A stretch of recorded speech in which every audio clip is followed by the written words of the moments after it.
que esto se confirme y que los sobrevivientes sean muchos, muchos más. Me imagino cómo deben estar los familiares de los pasajeros y de los tripulantes, ¿no? Qué angustia. Bueno, ahora sí, saludamos a la licenciada Zimmerman que está en línea con nosotros. Ana, ¿cómo le va? Buen día. Hola, muy buenos días, mucho gusto. Igualmente. Igualmente para nosotros. Ana, ¿nos puede hacer un diagnóstico de estadísticas que ustedes tengan acerca del comportamiento de los suicidios? ¿Qué dice la estadística oficial? En lo que va de este año, si hay una comparación con el año pasado, ¿tienen números acerca de esto? Bueno, sí, nosotros tenemos un registro, digamos que es al día, digamos, en tiempo real, que nos convierte en una provincia con un modelo de buenas prácticas, ¿sí? Porque nosotros tenemos un grupo de reporteros que están entre ellos el 911, el Ministerio de Educación, el Ministerio de Justicia, diferentes asociaciones que nos reportan tanto los casos de intento como los consumados. Sí. Nuestras estadísticas son absolutamente iguales, no difieren de las estadísticas nacionales y mundiales, ¿sí? Que es aproximadamente un 10% cada 10.000 habitantes. Usted Bien. que Después de la pandemia, usted, perdóneme, sí, Ana, usted que es la especialista, yo creo que el 0,001% ya sería para alarmarse, pero es una cifra exageradamente alta. ¿Cómo califica esa cifra? a ver, teniendo en cuenta la situación post-pandemia que atraviesa el mundo con el incremento de los trastornos mentales, es una cifra que por supuesto alarma y que tiene que ver exactamente con que el suicidio es el último eslabón de una cadena de diferentes situaciones, ¿sí? De diferentes situaciones sociales, psicológicas, individuales. Está como mostrando la punta del iceberg de otras problemáticas. Esa cifra que nos daba, ¿es anual?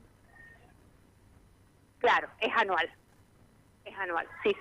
¿Y cómo ha venido evolucionando Desde la pandemia. entre el año pasado y este? Nosotros el mayor pico que hemos tenido ha sido en 2023 y en 2024, el ascenso, que bueno, que reflejaba exactamente lo que los expertos mundiales habían advertido acerca de las consecuencias de la pandemia. Sí. Y los costos, por supuesto, económicos, sobre todo el aislamiento, el daño mental que produjo, ¿no? Tremendo. Licenciada, ha cambiado el criterio de comunicación de este tema. Yo lo mencionaba, antes era por recomendaciones de los especialistas, era un tabú, siempre se decía que no era hablar. conveniente dar a conocer públicamente cada hecho, en virtud de que esto podía alentar a otras personas que estuvieran atravesando momentos de angustia o de algunos traumas mentales, algunas enfermedades mentales. ¿Por qué cambió el criterio, Ana? ¿Qué juzgan ustedes ahora qué ventaja supone darlo a conocer y hacerlo público? Bien, en realidad el criterio no cambió, siempre fue un lineamiento de la Organización Mundial de la Salud, sí, que data más o menos de 2008, que no solamente son publicaciones acerca del suicidio, sino también acerca de padecimientos mentales y discapacidad, ¿sí? ¿Y cuáles son esos lineamientos? Primero y principal, hacer foco en la prevención, ¿no es cierto?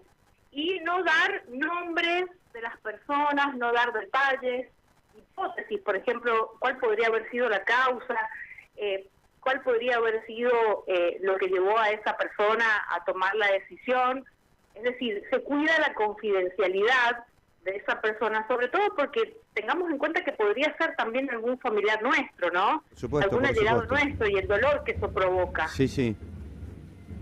Tampoco se publica el método, tampoco se publican cartas o cuestiones en relación a los últimos minutos de la vida de esa persona, porque la ley 27130 de suicidio que la provincia adhirió en 2022 habla del secreto profesional y del derecho a la salud y el acceso a la salud mental de las personas, ¿sí? Sí.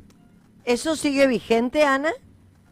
Sí, sí, por supuesto, y nosotros en 2012 firmamos un convenio con diferentes medios de comunicación, un acta donde se comprometían a cuidar estos lineamientos de publicación, y estamos siempre renovando debido a que cada vez hay más medios digitales, ¿no es cierto?, más medios informales, que por ahí no tienen el cuidado de la noticia o desconocen cuál es el cuidado de este tipo de noticias. Pero lo que sí nosotros siempre tratamos de difundir es que de estas temáticas hay que hablar, hay que ponerlas en las agendas de los diferentes lugares, ¿no es cierto?, que pueden comunicar, como son los medios de comunicación, como son las organizaciones sociales y todos aquellos actores sociales que puedan ser preventores. Nosotros decimos que el lema en suicidio es todos somos preventores, de alguna manera prevenimos, hablar previene. Ana, ¿cuál es la enfermedad psíquica, psicológica, psiquiátrica que tiene una persona para llegar al suicidio? ¿Cuáles pueden ser esas enfermedades? Bien, a ver, eso es uno de los primeros mitos que hay en salud mental y suicidio, que tiene que ver justamente con que no es necesario padecer una enfermedad mental. Claro. Es verdad que aquel que padece un trastorno mental de cualquier índole va a predisponer a la persona, lo va a hacer más vulnerable a esta situación. Pero no quiere decir que cualquier persona que comience a atravesar una situación difícil en su vida y no encuentre habilidades o capacidades de afrontamiento de esta situación, crea que esa es la solución a su problema. Y no ha encontrado otro camino mental o social para solucionarlo. Por lo tanto, nadie es ajeno a esta temática. Ahora, Ana, ¿qué podemos hacer los medios de comunicación para que prolifere este mensaje de que no es una opción quitarse la vida? No es una opción, que hay otras herramientas. ¿Qué deberíamos hacer los medios de comunicación y qué hacen ustedes? Nosotros, además de ponerles el micrófono a ustedes, que son los especialistas y los que saben, ¿qué ayuda podemos dar nosotros? Bueno, principalmente entender que los vínculos humanos son los que nos llevan a tener habilidades sociales, ¿sí? Que una persona pertenezca a diferentes grupos familiares, culturales, deportivos, hace que sean factores de protectores. Nosotros le llamamos que vamos a prevenir si aumentamos en la vida de las personas esos factores, las conexiones sociales y vinculares que tienen estas personas. ¿Y cómo se hace? Tanto desde estar presente en aquellas personas que nosotros vemos que sufrimos, ofrecer nuestra ayuda, ser empáticos, ser compasivos, no dar consejos sabios desde nuestro lugar, sino desde que ponernos en los zapatos de esas personas. Y desde salud mental lo que nosotros hacemos es crear todo el tiempo dispositivos grupales, individuales, en colaboración con organizaciones, con educación, para que tanto niños, jóvenes como personas mayores sean escuchadas. Porque uno de los grandes problemas que tenemos es que no escuchamos al otro. Habló de la escuela. Con el tiempo a esta parte, no sé si por la influencia de las redes sociales o qué, en las escuelas se sufre mucho, los chicos sufren mucho de acoso, de bullying, de grooming, de una serie de elementos que hoy son mucho más fáciles, porque no digo que nunca hubo, porque a lo mejor sí hubo, pero no de la magnitud que se genera a través de una red social. Usted habló de la escuela, cómo el docente, el profesor, la directora, los programas de estudio están preparados para estas situaciones. Bien, en principio coincido con usted que el tema de las violencias, las distintas violencias entre pares, familiares, grupales, han ido en aumento. Y que evidentemente una persona que antes era acosada solamente en la escuela y ahora existe el ciberbullying, es decir, que puede ser acosado durante las 24 horas, genera muchísima vulnerabilidad. Nosotros trabajamos con nuestro programa de prevención de suicidios en lo que es la capacitación a gabinetes técnicos, a supervisores y a directores en toda la temática suicidio, en la elaboración de protocolos para la detección precoz de chicos en riesgo, en talleres preventivos que van a aumentar las habilidades para la vida de los chicos, y por sobre todas las cosas también contener a los docentes, ¿no? Porque ser docente en este momento también es algo difícil y tenemos que acompañarlos. Sí.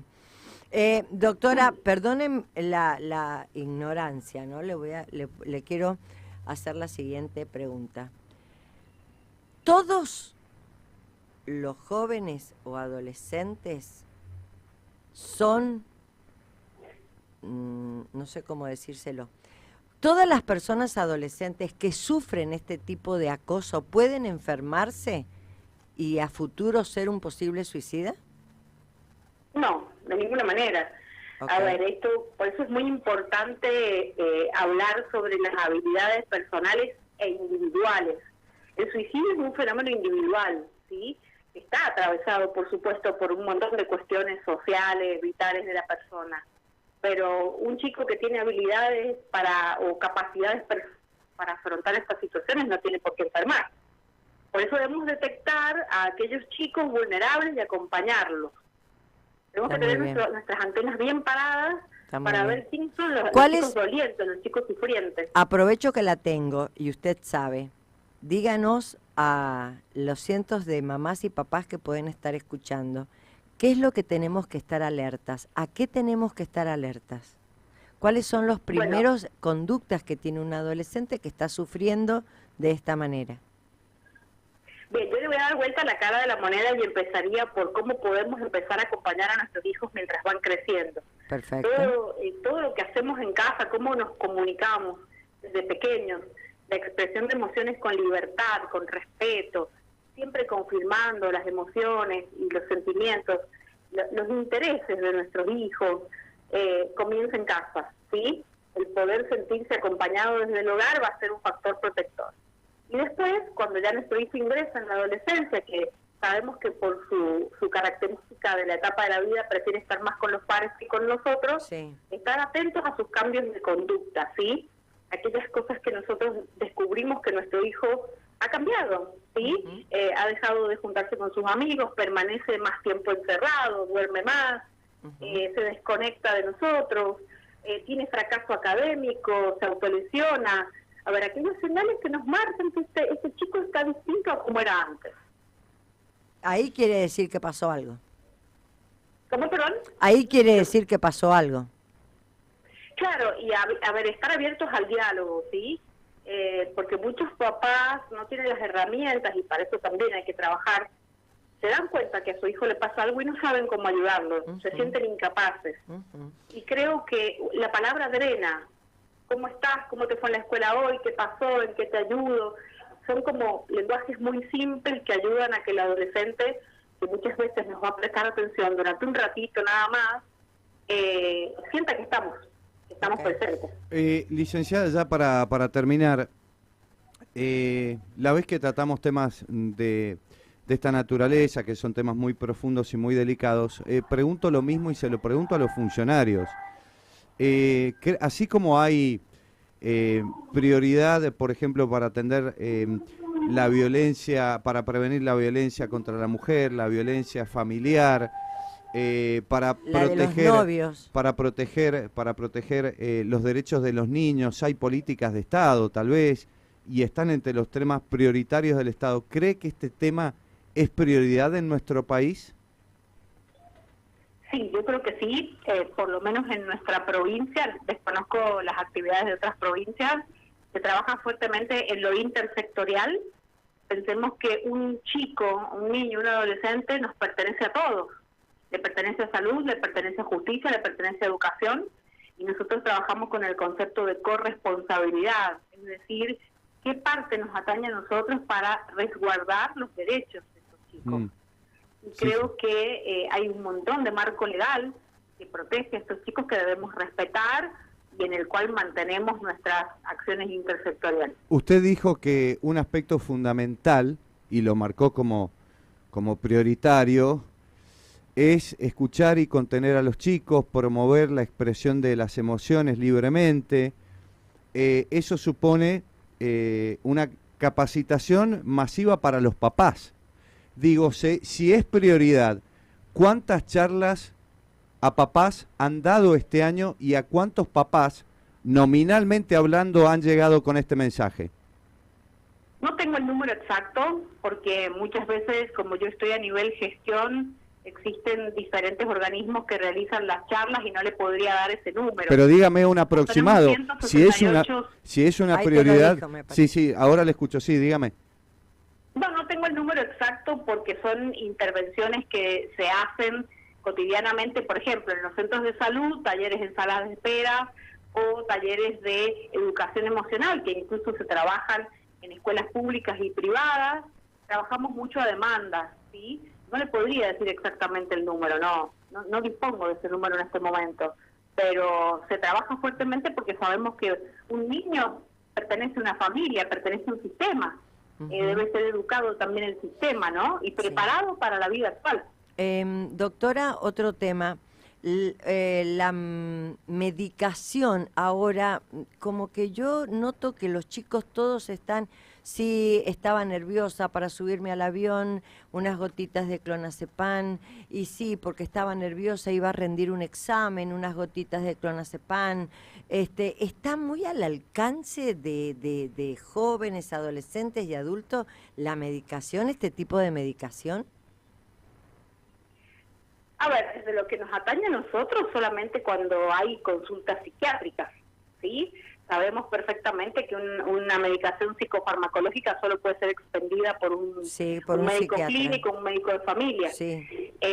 La medicalización es un tema mundial, ¿no? Sí. También para los adultos, que no pueden dormir o para cuestiones de ansiedad. Sí. Y esto hay que trabajar firmemente en aquellos casos en los que sí hay que medicar, que es necesario, porque hay alteraciones neurobiológicas de ese paciente, y en otros, bueno, trabajar primero el sobrediagnóstico, ¿no es cierto? Dar diagnósticos a veces muy apresurados. Y después, por supuesto, en el caso de ser necesaria la medicación, con un tratamiento y un seguimiento, un monitoreo de esas personas que sea adecuado. Licenciada, muchísimas gracias por habernos atendido. Gracias. Clara, favor, como siempre, gracias. Un gusto, hasta luego. Ana Zimmerman, responsable de este programa de prevención del suicidio, un tema que, insisto, hasta hace muy poco era tabú, y hoy puede que se mantengan los criterios a la hora de comunicar, pero se comunican los hechos. Eso cambió rotundamente. Sí. Eso cambió. Antes la recomendación era no hablar, no dar números, no contar ni siquiera el hecho. Eso cambió, eso sí cambió. Lo que no ha cambiado son algunos criterios de no brindar detalles innecesarios, no dar la identidad,